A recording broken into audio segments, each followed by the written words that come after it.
ดอกพี่ลึกคือดอกบุกแมนบอกพี่น้องสีม่วงเลยครับสีม่วงดอกบุก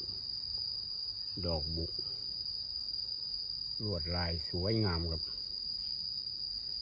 กุดจีไงหมักเขามาอยู่ครับจะน้อยเป็นเหม็นกุดจีพันมักว่านี่กุดจีไงเขามาอยู่ดอกละ4 ต้น5 ต้นที่กุดจีบริหนีไปอยู่กองขี้คุ้ยแล้วครับมาอยู่ดอกบุกละ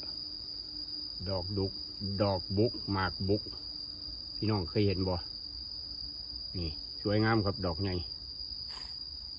บ่เป็นหัวผักกาดบ่เป็นผักกาดห่อเลยครับบ่เป็นกระหล่ำห่ออันนี้ดอกบุกจะน้อยก็เนาแล้วก็กุดจีไงเขามาอยู่ครับ